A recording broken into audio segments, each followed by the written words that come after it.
Hey you guys, what's up? It's Rockados54 here, and welcome to the second episode of Criterion Roulette. I actually did have another episode of this that was supposed to come out by now, but with the third film in the episode that I watched, I feel like I wasn't really in the right mood to grade it fairly because I still liked it, but I feel like I normally would have liked it more, but I didn't. So honestly, I don't even know if that episode's gonna ever end up coming out. Um, it wasn't like a true Criterion Roulette theme because normally the theme, if you guys don't know, is I pick one, a friend picks one, and then I generate a random spine number, and I get those three, and then I watch them and give you guys my thoughts on them. These ones in the episode that I didn't upload were because Criterion had a flash sale recently. I got four Criterions, three of which I used for the episode.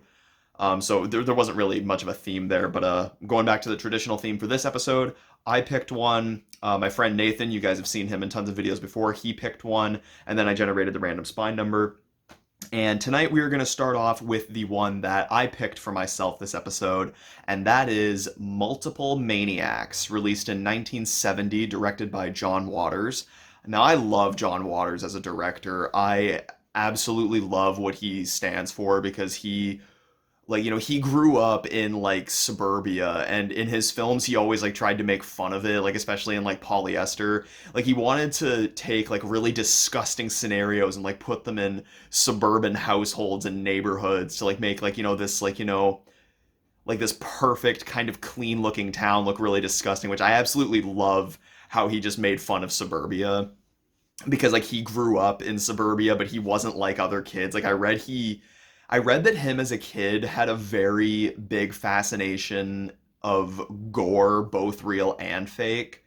And I think he even said that like one of his favorite childhood memories is when his parents had like took him to a junkyard or something, and he like looked at all like the busted cars and was like fantasizing about like how like he was like fantasizing like how the cars got into those accidents. So he was definitely a different kind of person, but yeah, this was his second film, I believe, because there was Mondo Trasho before this, which was in 1969, I think. I have not seen this before. Um, I'm really excited to check this out. I've seen four of his films before. I've seen Female Trouble, Crybaby, um, Polyester, and Serial Mom. And Female Trouble is my favorite of his so far. That movie is just absolutely insane. It's like a soap opera on steroids. It's so damn funny. It's messed up, but at least the messed up stuff is like all meant for the sake of comedy.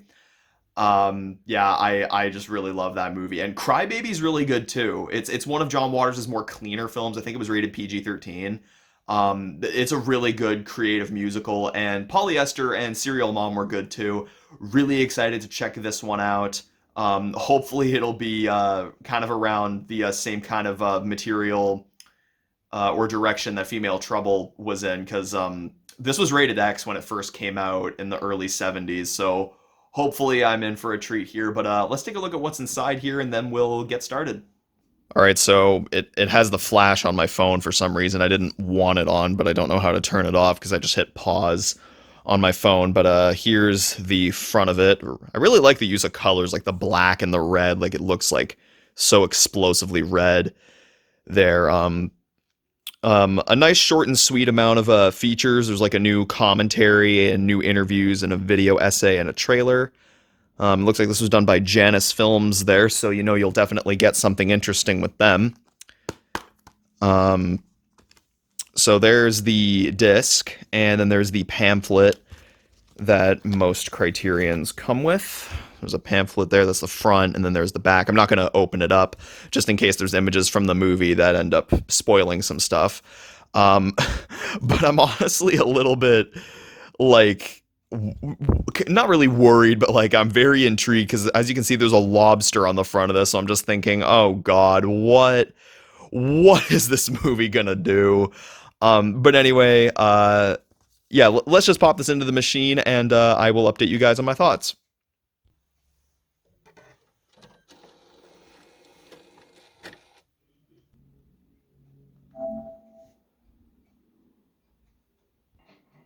Oh yeah, and one thing I should tell you guys is that I actually got a new TV. It's a Samsung 43-inch 4K smart TV. Nathan, when you're watching this, I actually did not tell you that ahead of time, but yeah, I got a new TV. I don't know why I didn't tell you, but yeah, I got it, and I gotta say, guys, it looks really, really good. Like I popped in my Terminator 2 4K into my PS5 and it looks so good. And like, I put in some of my other 4K movies in there too. They look pretty good. I don't think any of them actually look as amazing as Terminator 2 though. Like, I think that one looks like the best. Um, but yeah. So let's get this film started. All right, guys. So I just finished watching Multiple Maniacs, and I liked it. It was definitely a bit of a ride. I wouldn't say it's like nearly as messed up as something like Female Trouble or Pink Flamingos. Um, but I guess I can see why it was rated X back in the day. I think mostly because of like one scene that's in here, because like this had to have been controversial because there's one scene in this movie in a church that just had me fucking dying. It was so funny, but like given the fact that it was in a church, I'm just like, oh god, that's kind of messed up. Um oh, and by the way, you remember like just a few seconds ago in the video, I was like I said I was like, oh god, I wonder what this lobster means. I found out what that lobster meant. You also have to see the movie for yourself. It's pretty crazy. Um, yeah, I liked this though. Divine gave a great performance. Like everybody performed in this really well, but Divine was definitely the standout. And you would think that with Divine being in a lot of these like drag roles, you'd probably think, oh, like you know, all the performances are probably the same. No, actually, like in this one, like she's like really like a crazy psycho person and is like, you know, just kind of like she really just is like a deranged lunatic in this one. But then in Female Trouble, like she's not a great person in Female Trouble, but like she's not as deranged as she is in this movie. But then in Polyester, Divine plays like you know like a very very nice housewife, but she's just like has like so many bad things happening to her. So as I said, you'd think that like with a lot of these roles that they would like be the same, but they're not. I actually when I was watching this, I was thinking back to Female Trouble and Polyester and thinking, oh, these roles are actually like kind of different from each other. So that was one thing I really liked. As I said, the performance from Divine in this is really good, and everybody performed pretty well. Um, uh, as for problems I had with it, I didn't really understand one thing that was put in the narrative because there's like a kind of a prolonged sequence that kind of like tells a story, and I wasn't really quite sure why that was there. Also, I wish that the comedy was more consistent because, as I said, that scene in the church did have me dying of laughter. But the comedy in this one was not as there as it was in his other films. Like I think with movies like Female Trouble and Crybaby, in those ones the comedy was definitely a lot more present, and it's what John Waters is best at. Like you know when he really tries with comedy, he can really get some hard laughs out of you. And as I said, the church scene in this really did that for me.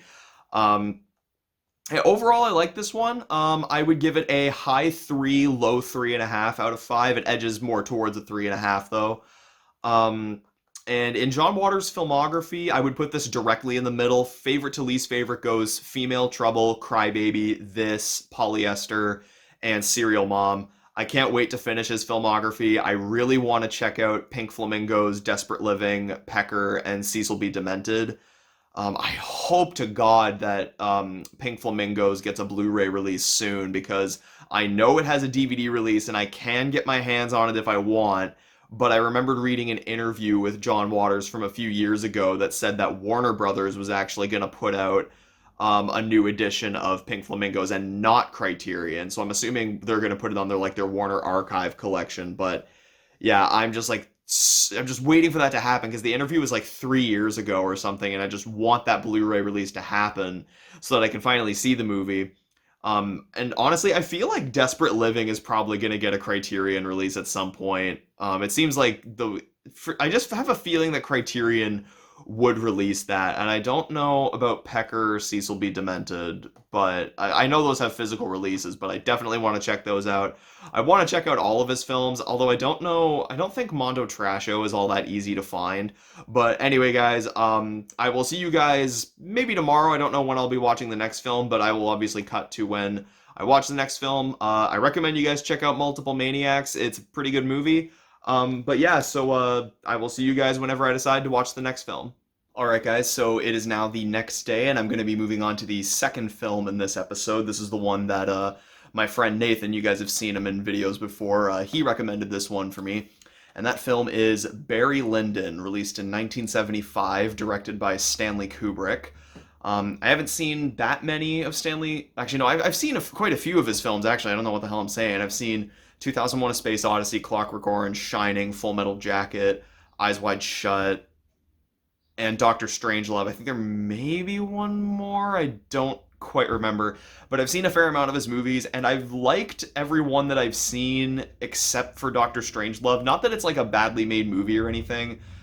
Just that style of humor is just not what I find funny. But I've at least liked all the other films I've seen from him. I'd have to say my favorite is probably A Clockwork Orange. So yeah, I can't really say too much about this one. It's 3 hours long, so hopefully this will be a good 3 hour watch. And now I'm actually going to throw you over to Nathan because he recorded a clip explaining why he chose this one for me. So I'm going to throw you guys over to him, and then we're going to get started with this. Hey guys, so this is Nathan. You know me from Liam's videos, and I'm also on the Caustic Gamer. So Liam picked me for his Criterion Roulette series, which is awesome, and I recommended a movie to him that I actually don't even own on Criterion, but I own on standard Blu-ray, which is Barry Lyndon, filmed by Stanley Kubrick, that I really did like. Kubrick is my favorite filmmaker of all time. I think Kubrick is the kind of director that can jump from genre to genre and arguably make the best film in that genre. Like with 2001: A Space Odyssey, he arguably made the best sci-fi film of all time. Full Metal Jacket, a lot of people think it's one of the best war films of all time. Uh, the Shining with horror, to me, is one of the best horror films of all time. So he really is that kind of director that can jump genre to genre and make something great. With Barry Lyndon, this is that kind of movie where I think he jumps into the history genre, because basically this is a film telling the life of Barry Lyndon. That's really the movie. It's just about his life. I recommended this to Liam because I know he likes Kubrick's films that he's seen, and I know he wanted to see more of them. And really, I was just thinking it's either one of these two movies, and I really think he'd more enjoy Barry Lyndon. Barry Lyndon's that kind of movie where, sure, it's long, but it's always engaging from start to finish. Like, from frame one, you are just hooked to the film. The cinematography is gorgeous. The directing is so phenomenal. Again, it's Kubrick. Like every single film, I'm pretty sure he directed. Like the big ones, anyways, like 2001, A Clockwork Orange, stuff like that. They're just phenomenally directed. Barry Lyndon is no exception. And yeah, again, for the runtime, you're always invested. There's never really a dull moment in Barry Lyndon. So I'm really excited to know what your thoughts are on it, Liam. And yeah, I hope you like it. All right, so now in this here, it looks really, really nice. Like those are the discs. There's two discs in here. I'm assuming one is the movie and the other's the special features. I love the disc artwork there. And then there's like a really, really thick book in here. That front and back. There's like a hold on a sec here. There's looks like there's like an essay in here, or maybe two essays, and then one of them is like an interview. So yeah, gotta always love the little books that Criterion puts in here. They always look so cool. But yeah, let's get started with this.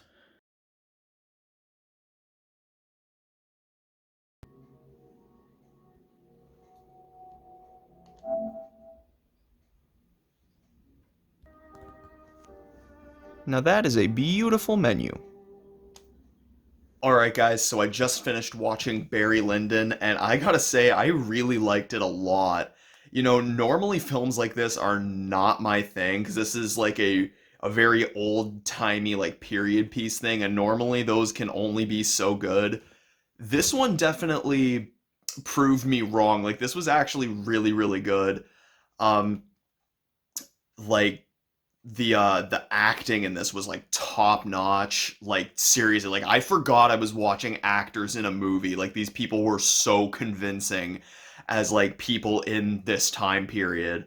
The direction was really, really good. It was almost always entertaining. There was a little bit of a lull in the middle. That was my main issue with it, but it doesn't stay that way for very long. And it like, when it brings you back, it definitely brings you back hard. There's some really incredible scenes in here. Most notably one in like a parlor. I don't know exactly how to explain it without giving too much away, but I believe it's at around the 2 hour mark, if I'm not mistaken. But a really incredible scene, and I gotta say, like this movie's pretty intense. Like this was rated PG when it came out. Like I'm not kidding. It says on the back there that this was rated PG. And I know that movies in the 70s had like way different standards, but even for 1975 standards, this was pretty hardcore for a PG. Um, I mean, like I know like The Graduate was PG and that had some adult themes, but I mean, I don't even think that really went as hard as this did. Um, yeah, again, still can't believe this was PG. Like this definitely should have been rated R, but yeah, I really, really like this a lot. As I said, it was almost always entertaining. The acting was great. The direction was great. The cinematography looked absolutely beautiful. Criterion did a great job with this Blu-ray. It was Criterion definitely did a good job with this Blu-ray. Like whenever they put something in 4K, like this was in 4K, and same with multiple Maniacs, it always looks so, so, so amazing. Like especially on my 4K TV, this looked like it was really high quality. But yeah, I would definitely recommend you guys check out Barry Lyndon, especially if you're a fan of Stanley Kubrick and you have not seen it already. Um, yeah, I would give this a 4 out of 5. I really, really liked it a lot. And I can't wait to check out the rest of Kubrick's films because there's still a few that I have not seen that I'm definitely looking forward to checking out. But yeah, so then I'm going to see you guys maybe tomorrow. I'm not quite sure when I'm going to watch the third film because I'm actually going to be going over to Nathan's on Tuesday. Today is Sunday. I may watch the third film tomorrow. I'm not quite sure. If anything, I'll probably watch it on Wednesday when I get home from Nathan's, but I'm not quite sure. But in any case, I will see you guys in a couple seconds when I decide to watch the third film. Alright, you guys, so it is a couple days later. I did not end up watching the third film the day after because I just didn't feel like it. But yeah, I am here now watching it, and the third film, this is the random spine number generated one, and that is Tulane Blacktop, released in 1971, directed by Monte Hellman. I've heard Monte Hellman's name been like thrown around the film community a lot. Like I think when you think of like really, really old film directors like Orson Welles, I think I hear Monte Hellman's name brought up a lot. And I'd heard his name kept getting brought up, and I had actually never heard of any one of his movies, but I drew a random spine number, and this was the one. I'm not sure what spine number it actually is. I have a guess, but a weird thing I have is that I don't like to look at the spine numbers until after I finish the movie because I organize my criterions by spine number on my shelf. So it's like a bit of a surprise. I'm like, ooh, it's this one, so I get to like figure out where it goes. Like it's a weird little like quirk I have. But yeah, I'd never heard of this. But when I saw that it was by Monte Hellman, I got excited because I'm like, okay, I actually recognize that name. It looks like James Taylor and the Beach Boys' Dennis Wilson are in this. It says it was this; these were their only acting roles. It definitely surprised me when I saw that a member from the Beach Boys was in this movie. But it looks like it's kind of like a racing movie. It says the wayward driver and the mechanic, accompanied by a tag-along girl. Along the way, they meet Warren Oates' Pontiac GTO driving wanderer and challenge him to a cross-country race. The prize, their car's pink slips, but no summary can do justice to the existential punch of Tulane Blacktop. With its gorgeous widescreen compositions and sophisticated look at American male obsession, this stripped-down narrative from Maverick director Monte Hellman is one of the artistic high points of 1970s cinema and possibly the greatest road movie ever made. So they're a little bit vague in its plot, but I don't really think that's a bad thing. Sometimes I like to be surprised, but yeah, let's open this up and then we'll get started with it. All right, so here's the cover. I kind of like that. I like the image of the car with the title. It looks really cool. And then there's the back of it, and there's the special features. And it says right here that in the booklet, I don't think I brought this up earlier in the video, but it says that in the booklet there's a contribution from Richard Linklater. So that's definitely going to be an interesting read because Richard Linklater is one of my favorite directors. So it's going to be great to see his words in here. But yeah, and then when you open it up, there we go. There's the disc, and here's the book. Definitely, like this book definitely feels thick, but it's made with like a thicker paper. Like it's not like made with photo paper like the Barry Lyndon one was. Like it's made with real paper. Yeah, there's the front, and then there's the back. Yeah, I'm excited to get this watched. Hopefully this will be pretty good, and yeah, let's get started with this one.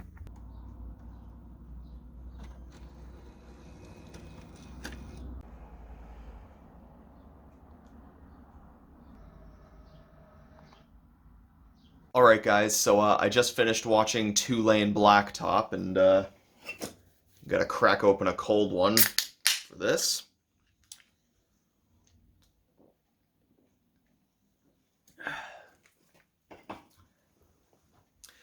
All right. So my thoughts on Tulane Blacktop. I did not like it. I'll start off with some good things. It's competently acted. Um, it has some good cinematography. I love the locations, and it had a really nice aesthetic, like primarily in like the first half of it. But the weird thing about this movie is like it just loses sight of its narrative like halfway through, and then it just starts like maybe I missed something, but it seems like they were like adding in all these extra side characters, and I'm like, okay, like what that, why are they here? What relevance do they have with the story? Why is this happening? What is that? I didn't know they did that. Like they were, it seemed like they were adding so much stuff, and it was just like it was so hard to keep up with, and yeah, like what, and also like I was gonna say the plot summary on the back, like what I thought it was gonna be, it didn't end up being, which I thought it would have worked better if it was gonna be what I thought it was gonna be. But no, yeah, unfortunately, I didn't really like this one that much. You know, I mean, I'm always all for giving films a second chance. So a lot of the time, like when I don't like a movie, sometimes I end up giving it a second watch, and funny enough, a lot of the time I end up liking it more on a second viewing with movies I don't like. So maybe that'll be the same for this one when I eventually decide to give this one a second watch. But yeah, my rating for this one, I am giving this one a 2 out of 5. Yeah, didn't like it very much, unfortunately. But I still am excited to read the Richard Linklater piece that's in here because I definitely want to hear what he has to say. Um, but yeah, so that is the end of the second episode of Criterion Roulette. I really hope that you guys enjoyed this episode. I really enjoyed making it. I had a lot of fun getting the films and watching them. Like I was really glad I loved Barry Lyndon as much as I did because normally that type of movie like I wouldn't have loved as much as I did, but I really liked it a lot, and the 3 hours of it just flew by. And Multiple Maniacs was pretty enjoyable too. Um, and yeah, while this one didn't quite work for me, it's whatever. Still love film, always will.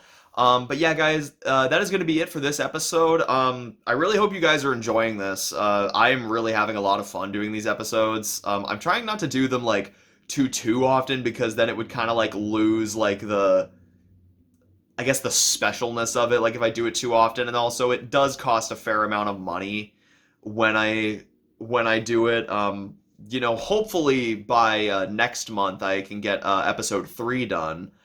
Um, but yeah, so that's really all I gotta say. Again, hope you guys enjoy. Subscribe for more content. Please leave a like on the video if you enjoyed, and remember, you guys, whenever cracking open cold ones, say no to drugs.